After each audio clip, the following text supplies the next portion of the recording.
से अपने YouTube channel stock trading technique पर आपका हार्दिक स्वागत करता हूं। दोस्तों, आज निफ्टी ने एक फिर से वॉलेटाइल सेशन कंप्लीट किया और जैसा कि कल के सेशन में भी देखने को मिला था, जाते जाते एक शार्प रिकवरी दिखी थी। आज का सेशन भी बिल्कुल वैसा ही रहा और हमने एक शार्प रिकवरी दिखाई जाते जाते, और स्लाइटली से 15 से 20 पॉइंट के हम नेगेटिव साइड पर क्लोज हुए। और मैंने कल की वीडियो में कहा था कि मुझे एक निफ्टी के अंदर गिरावट लगती है, और ये गिरावट मैंने अगर आज के हिसाब से बात करूं तो वो प्राइस बनता है 17175 का, जो आज की क्लोजिंग के हिसाब से प्राइस बनता है, जहां तक गिरावट मैं मान के चल रहा हूं। और कल के सेशन में ये प्राइस था तकरीबन 17125 का, कि यहां तक कम से कम गिरावट आनी चाहिए। और आपको पता है कि मैंने शॉर्ट पोजीशन बनाई हुई थी। आज मैंने एक अच्छा प्रॉफिट बनाया। उसका रीजन क्या था? मैंने कॉल शिफ्ट कर दी थी ऊपर, 400 की कॉल बाय कर ली थी, नीचे वाली कॉल से प्रॉफिट बुक किया था। और उसके बाद जब आज गिरावट बढ़ी नीचे की तरफ और 100 पॉइंट तक की भी हमने गिरावट देखी, वहां पर मैंने एक बार अपना फ्यूचर्स एग्जिट कर लिया और कॉल को खड़ा रहने दिया। शाम को जाते जाते फिर से एक शार्प रिकवरी देखी और जाते जाते मैंने फिर से फ्यूचर्स 80 के रेट पे सेल किया। तो इंट्राडे में मुझे फ्यूचर्स के अंदर ना करते 80 पॉइंट्स के आसपास का प्रॉफिट रहा, और जो एवरेज मेरी नीचे की थी, अब समझ लीजिए 80 पॉइंट ऊपर आ गई है। मैं अभी भी निफ्टी के अंदर बेयरिश हूं, क्योंकि जो निफ्टी ने एक बहुत बड़ा आरएसआई का लेवल 81 82 पे ट्रेड कर रही है, वहां से मान के चल रहा हूं कि 17175 तक एक गिरावट आनी चाहिए। हम इस टाइम ट्रेड कर रहे हैं 7367 पर। रात को जब मैं वीडियो तकरीबन 7:45 पर रिकॉर्ड कर रहा हूं, एसजीएक्स निफ्टी इस टाइम 17,365 के आसपास ट्रेड कर रही है। तो यहां से मैं जो मान के चल रहा हूं, तकरीबन 200 पॉइंट की एक गिरावट आनी चाहिए, एक हेल्दी गिरावट होगी। पहले नीचे की तरफ की गिरावट आए और उसके बाद हम तेजी और पकड़ें। अगर 17175 के नीचे 65 के नीचे क्लोजिंग मिल जाती है और हम ये ट्रेंड लाइन जो क्रॉस करके ऊपर गए थे, अगर इसके नीचे आ जाते हैं फिर से, तो गिरावट गहरा सकती है। उस केस में हम 16,900 तक भी जा सकते हैं।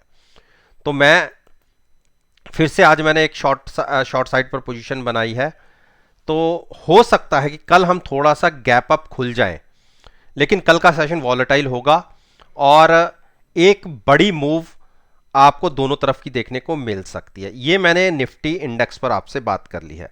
अब इसके साथ साथ मैं आपके व्हाट्सएप ग्रुप की परफॉर्मेंस को भी एनालाइज करना चाहूंगा। आज हमने व्हाट्सएप ग्रुप के अंदर तकरीबन 10 ट्रेड्स किए, उसके अंदर तकरीबन 7 ट्रेड को मैंने क्लोज कर दिया, वो भी प्रॉफिट के साथ। 2 स्टॉक, जिसमें एक में हम टाइटन में ट्रैप हो गए थे शॉर्ट साइड पर, और एक HCL टेक का है स्टॉक था जो तकरीबन 8 रुपए हमारे अगेंस्ट था। ये 2 स्टॉक को छोड़ दें तो बाकी सारे स्टॉक्स हमने प्रॉफिट के साथ क्लोज किए। जो प्रॉफिट में क्लोज किए उसमें एक मैंने इंश्योरेंस सेक्टर का पेयर क्रिएट किया था, उसके अंदर अच्छे प्रॉफिट बना, क्योंकि SBI लाइफ को मैंने शॉर्ट करके उसमें ट्रेड लिया था। HDFC में शॉर्ट करके पैसे बनाए, अल्ट्राटेक सीमेंट में शॉर्ट करके पैसे बनाए, स्टेट बैंक ऑफ इंडिया में लॉन्ग करके पैसे बनाए, वोल्टास में शॉर्ट करके पैसे बनाए, हिंदुस्तान यूनिलीवर के अंदर मैंने शॉर्ट करके पैसे बनाए, और UBL में लॉन्ग करके पैसे बनाए। एक निफ्टी का बुल स्प्रेड मैंने बनाया हुआ है, जाते जाते तक उसमें 27 से 28 रुपये मुझे मिल रहे थे। अगर सुबह हम गैप अप या फ्लैट भी खुल जाते हैं तो भी मैं मानता हूं कि 30 से 35 रुपये हमारा प्रॉफिट नेट उसमें रहेगा। अब किसी को मेरी ये लाइव परफॉर्मेंस को एनालाइज करना है तो आप मेरे व्हाट्सएप ग्रुप में जुड़ सकते हैं मेरे साथ। उसके लिए आपको कोई भी एक हफ्ते तक पेमेंट नहीं करनी। उसके बाद आप मेरी परफॉर्मेंस को एनालाइज कीजिए, अच्छी लगे तो ही मेरे साथ कंटिन्यू कीजिएगा, अदरवाइज आप खुद एग्जिट हो सकते हैं। मेरे साथ जुड़ने का तरीका है, नीचे मेरी ईमेल आईडी है, आप उस पर मुझे अपना कॉन्टैक्ट नंबर फॉरवर्ड कीजिए, मैं आपको खुद ऐड कर लूँगा। और इसके साथ साथ मेरे व्हाट्सएप ग्रुप के जो पहले 50 सीरियस सब्सक्राइबर्स होंगे, उनको मैं लाइफ लॉन्ग एक सर्टेन अमाउंट के ऊपर अपनी सब्सक्रिप्शन प्रोवाइड कराऊंगा। उसमें इन फ्यूचर्स भी कभी कोई किसी भी तरह का कोई चेंजेस नहीं आएंगे। जो पहले मंथ शुरू होगा वही life long per month basis पे रहेगा। तो अब निफ्टी फ्यूचर्स पर तो मैंने बात कर ली, अब बैंक निफ्टी पर मैं आपसे बात करता हूं। देखिए बैंक निफ्टी ने आज 36,945 की क्लोजिंग दिखाई है, और देखिए संभला कहां था, मैंने जो हमारी 9 दिन की मूविंग एवरेज है वहीं पर इसने एक नीचे की तरफ सपोर्ट ली और वहीं से वापस घूम गया और हायर साइड की क्लोजिंग आई है। तो मैं इस स्टॉक को इतने ऊपर पर बाई करने की रिकमेंड नहीं करूंगा। कल का सेशन वॉलेटाइल हो सकता है कि 300-400 पॉइंट की गिरावट भी आ जाए, और हम इंट्राडे में अगर गिरावट गहराती है तो 36,250 तक के भी टारगेट देख सकते हैं। अगर बाय करना हो तो 36,200 के आसपास बाय कीजिएगा। कल की मूव एक अपसाइड पे गैप अप ओपनिंग हो सकती है, 37,100 को हम टच कर सकते हैं, लेकिन मैं लॉन्ग की एडवाइस नहीं करूंगा इतने ऊपर पर। कम से कम 700 से 800 पॉइंट की गिरावट आएगी तो वहां पर हम बाय करेंगे। अब बात करते हैं रिलायंस। देखिए रिलायंस ने जो रिसेंटली हाई लगाए थे उसी के आसपास ट्रेड कर रहा है, और एक इसने छोटा सा गैप यहां पे बनाया हुआ है तकरीबन 2340 तक का, तकरीबन 60 से 70 पॉइंट का एक गैप था, सॉरी 30 से 35 पॉइंट का। ये गैप अभी तक फिल नहीं हुआ, हो सकता है एक बार 2400 आपको दिखे, और मैं मान के चल रहा हूं कि 2350 भी एक बार स्क्रीन पे आना चाहिए। हाईली ओवरबॉट है, 82 की आरएसआई के साथ ट्रेड कर रहा है, ऊपर जाने का यहां से दमकम थोड़ा कम है, और यहां से गिरावट कम से कम 100 पॉइंट की हो सकती है। तो अगर किसी भी बाउंस में 2450 या 2470 के आसपास, इसके बीच में कहीं पे शॉर्ट करने का अगर मौका मिले तो आप वहां पे शॉर्ट करिए, कॉल बाय करके फ्यूचर्स को सेल करने की स्ट्रेटजी रहेगी 2350 के टारगेट के लिए। एचडीएफसी बैंक ने आज एक फिर से अपनी 9 दिन की मूविंग एवरेज को संभाल लिया। आज वहीं से हम वापस हुए हैं 1570 से, और मेरा ये मानना हायर साइड की क्लोजिंग आई है, एक स्ट्रॉन्ग सपोर्ट साबित हुई है, लेकिन मुझे इस स्टॉक के अंदर एक गिरावट नजर आती है। उसका रीजन मैं आपको दिखाता हूं। देखिए एक बेयरिश क्रॉसओवर बनता दिख रहा है, ठीक है, जाते जाते एक बाउंस दिखा है। मेरा मानना है कि अगर ये 1570 क्रॉस करके नीचे ट्रेडिंग देता है तो शॉर्ट पोजीशन बन सकती है। 1550 का टारगेट पहला होगा, और उसके नीचे क्लोज होते हैं तो 1520 के टारगेट के लिए वहां पर रिवर्स पोजीशन लेंगे लॉन्ग साइड पर, लेकिन लॉन्ग नहीं करेंगे हम, इसको नीचे की तरफ शॉर्ट करेंगे, वो भी हमारा जब प्राइस आएगा उसके बाद। इंडस बैंक, देखिए इंडस बैंक में आपको मैंने बताया था कि मैंने 990 पर मेरी एक पोजीशन आ गई थी। आज के दिन में हमने उसको एग्जिट कर लिया। तकरीबन मैंने आपको कल बोला था कि 1030 1020 के बीच में हमें एग्जिट करने का मौका मिलेगा तो हम एग्जिट कर लेंगे, और वो प्राइस रहा हमारा 1021 का।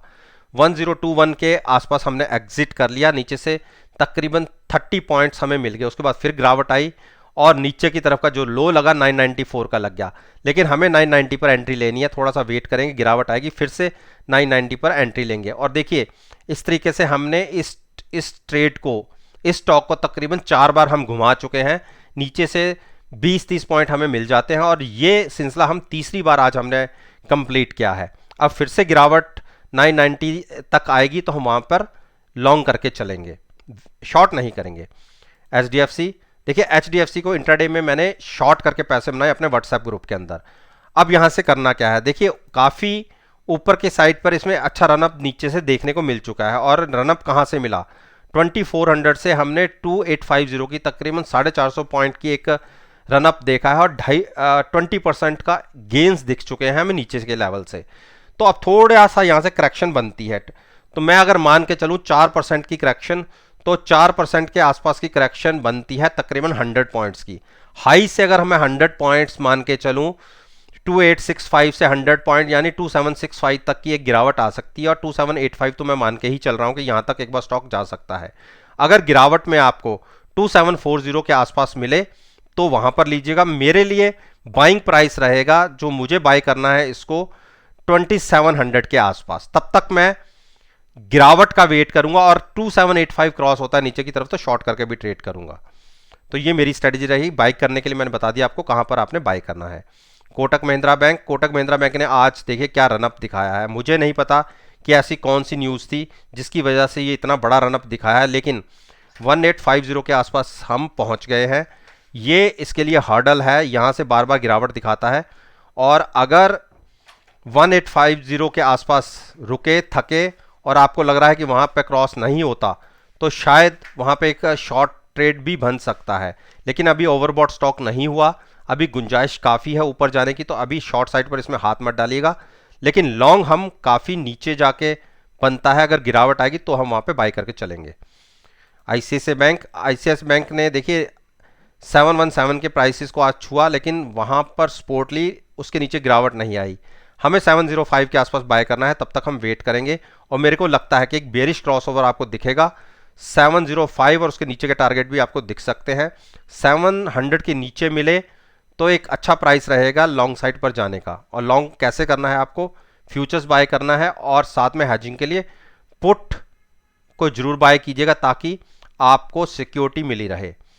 एक्सिस बैंक ने आज फिर नीचे स्पोर्टली 9 दिन की मूविंग एवरेज को होल्ड किया, लेकिन हम इसको बाय करेंगे 770 के नीचे और 760 के बीच में। अगर मिलेगा तो वहां पर लॉन्ग करके चलेंगे। यहां पर हमें लॉन्ग नहीं करना और ना ही हम इसको शॉर्ट में पार्टिसिपेट करेंगे।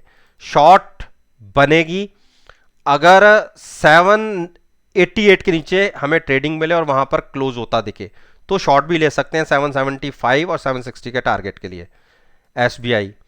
एसबीआई ने आज अच्छी मूव दिखाई और क्लोजिंग बहुत अच्छी आई है। आज रिसेंटली जो हाई था उसके ऊपर निकला स्टॉक इंट्राडे में, और मैंने अपने व्हाट्सएप ग्रुप के अंदर ये ट्रेड लिया भी और उसमें 3-3.5 रुपए मिले भी हमें। तो जब तक 428 के ऊपर है, 431 को होल्ड कर रहा है, तब तक ये स्टॉक तेजी में है। मेरे हिसाब से 440-450 तक के टारगेट हो सकते हैं। और अगर किसी को बाय करना है तो मेरी सलाह रहेगी थोड़ा सा डिप मिल जाए, किसी भी कारण से कोई करेक्शन आती है, स्टॉक आपको 420-21 के आसपास या उससे नीचे मिलता है, तो आप लॉन्ग कीजिएगा। तब तक थोड़ा सा वेट कर लीजिए जिनको लॉन्ग करके चलना है डिप पर। तो दोस्तों, ये मैंने निफ्टी इंडेक्स, बैंक निफ्टी और दोनों फाइनेंशियल्स के जो इंडेक्स हैं उनके ऊपर मैंने अपना ओपिनियन आपके साथ शेयर किया है।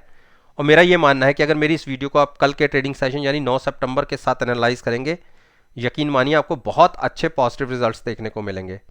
वीडियो अच्छी लगे तो मेरे चैनल पर जुड़िए, उसे सब्सक्राइब कीजिए और साथ में बेल आइकन का बटन प्रेस करना मत भूलिएगा, ताकि नोटिफिकेशन टाइम से आप तक डिलीवर हो सके। इस बात के साथ मैं आपसे विदा लेता हूं और एक नई वीडियो के साथ फिर से आपके सामने आऊंगा। तब तक के लिए धन्यवाद।